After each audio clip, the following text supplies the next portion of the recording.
Hi guys, welcome back. So tonight we're going to look at a few things. Firstly, Jon Nolan, followed by Toto Nsiala, the sign of Kayden Jackson also, loans, ins and outs in the next couple of weeks. And then we're going to look at Joe Garner actually leaving town. What are your thoughts on that? Basically, then we're going to look into the game against Rotherham. That's going to take place tomorrow. So starting with Jon Nolan, creative midfielder signed from Shrewsbury in a double deal with Toto Nsiala, and he talks very fondly about his relationship with our manager, obviously Paul Hurst, and the previous times together. This from the East Anglian Daily Times with Andy Warren, in which he talks about how his relationship with the gaffer has brought him through football. He didn't have a very good start at Everton, so when he eventually joined Grimsby and then went on to Shrewsbury under Paul Hurst, and he said stepping up to the Championship is going to be tough. The players are better and they will be sharper. I've got a few friends who play in the Championship and I've been speaking to them to see what I'm going to be dealing with. If I'm selected on Saturday, I'll be fit and raring to go.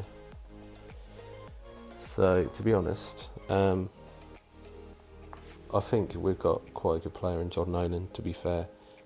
He seems to score a lot of goals. I don't really know much about him, to be honest. I'm not a huge follower of the lower leagues, but I am aware of the ones that do come up. And Jon Nolan will be one of those ones that captures the fans' imaginations. I'm really looking forward to seeing him, and especially tomorrow at Rotherham, where I think he could put in a man of the match performance. What about our new centre-back then, Toto Nsiala? I'll refer to him as Toto going forward. He looks really excited for his new challenge under Paul Hurst. He speaks very highly of Paul Hurst as a manager, and that it's brought him such a long way. I mean, he's another one that went to Grimsby and Shrewsbury. So it looks like he depends on these players, and that's a good thing, because it shows what kind of people they are. What they've gone against challenges in the lower leagues. You'd say Grimsby, and for example Shrewsbury last season got all the way to the playoff final, and you wouldn't expect that at all. And Toto has come in. We need a centre back desperately, and we have been after Curtis Till all summer, but it's probably something that we'd talk about another day. But Toto looks like the kind of player that could come in and shore up that last centre back spot.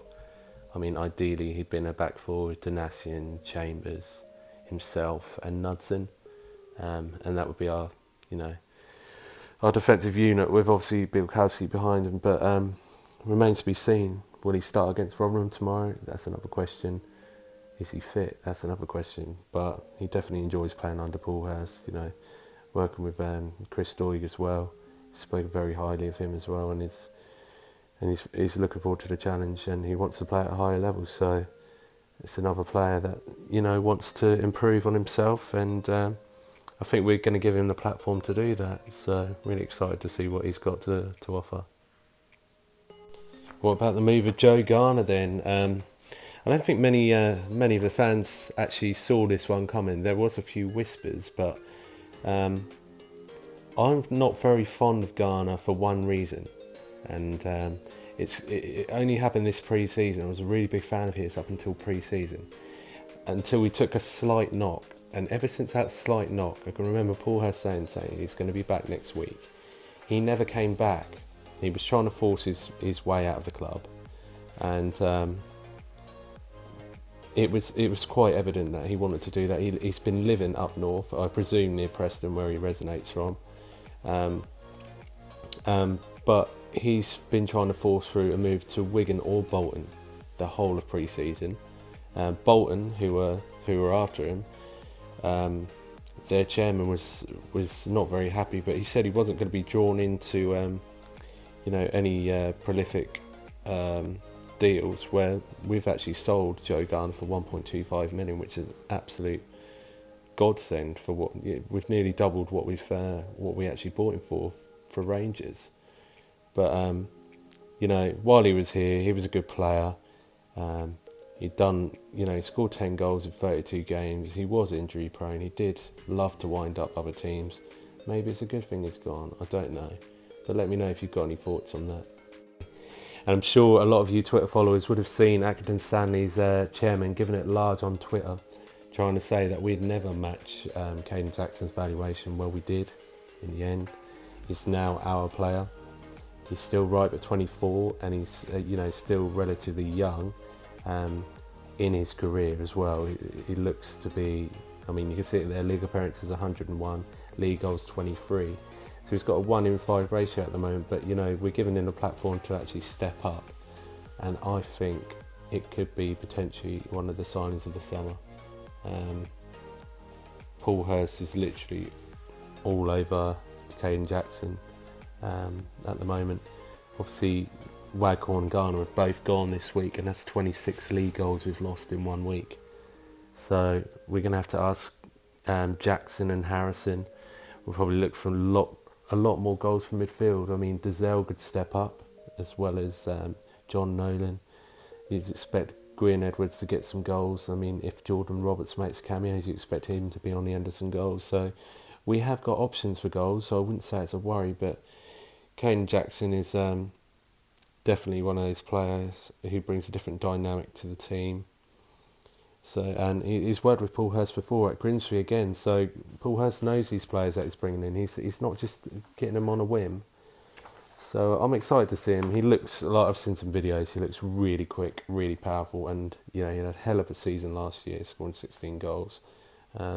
He's matched Martin Waghorn's total in League Two. He got Accrington promoted. It's a team effort, but his contribution actually helped them get promoted. Will he start tomorrow though? I don't know how he's going to be used. He's going to be used out on the wing. He said that it's going to be just a striker. So what does that mean for Ellis Harrison? Is Harrison going to be utilised as a striker? Are we going to go 4-4-2? Are we going to have a second striker? I don't know. At this moment in time, Harrison is my number one choice up front. I'd have to see Jackson, but I'm looking forward to seeing what he can bring to the team. So those of you who have iFollow Ipswich, which is the Ipswich Town app available on iPhone, it was reported today that Paul Hurst wants to send 2 players out on loan. He said, we're having some conversations with the 2 players in mind, and I think a lot of them, that I think it will benefit them to go out on loan. It's not the end of their Ipswich Town careers, far from it. It's about development, and hopefully we can get them fixed up and they can play games up until January, when we can assess everything and take it from there. My money really is on Tristan Nydam and Ben Morris, not quite fully developed players yet, but could benefit from some more competition, maybe going out on loan. If you look past the youth card, you can look at Danny Rowe and Teddy Bishop, who have been out with injury over the last 12 months, could benefit from Championship League One football this season. To be honest, you've got to look at it and say, is it a question of 2 in and 2 out now? Is Paul Hurst likely to dip into the loan market to grab a defender and a striker in the coming weeks? To be honest, I wouldn't even want to guess who he's even looking at, given his vast knowledge of the lower leagues. The question really is, are the loans that he's looking for, are they going to be loans with a view to a permanent? He's missed out on a few targets, so it's probably likely that he'll use the loan market to his advantage and sign those players in January. But I haven't heard anything, but he's probably going to use that to his advantage. Anyways, it's Friday and football is back tomorrow. Town have their second game of the season away to Rotherham, who lost 5-1 on the opening day of the season against Brentford. To be honest, I watched the highlights and Rotherham really didn't show up against Brentford. Brentford are a team we would ultimately trying to emulate with our signings this season. But there's no new injury worries for Town. To be honest, we've got some probably fresh legs coming back. We've got Bishop, Hughes and Danny Rowe all coming back to training recently. But really, it's a must-win game. I would say must-win for the fans more than it is for the team. Just to get us going a bit more. I know we're all positive, but we need to see some kind of result. I want to see want to see some goals from Kayden Jackson and Ellis Harrison mostly, just to get our strikers off on the go. But Rotherham have lost just one of their last 5 championship matches against Ipswich, and that's 3 wins and 1 draw. And they've also won their open home league match of the season 8 of their last 11 campaigns, drawing 2 and losing 1, with their only defeat coming to the hands of MK Dons in 2014-15. Sorry, 15-16. Rotherham is a club that's close to Paul Hurst. Paul Hurst played most of his career at Rotherham, making 438 league appearances, 494 in total, and ironically played him 3 times last season, winning once and losing twice. One of those occasions was in the playoff final with Shrewsbury. So it's going to be a good game. Interestingly, 3 of Town's last 6 championship goals have come in the 90th minute. So if you're one of those people that leaves early, I would strongly recommend that you don't. There was 3 players that I wanted to watch out for Rotherham tomorrow. We've got Semi Ajay, who's a 24-year-old who joined Arsenal at 19 from Charlton, but failed to make a Premier League appearance.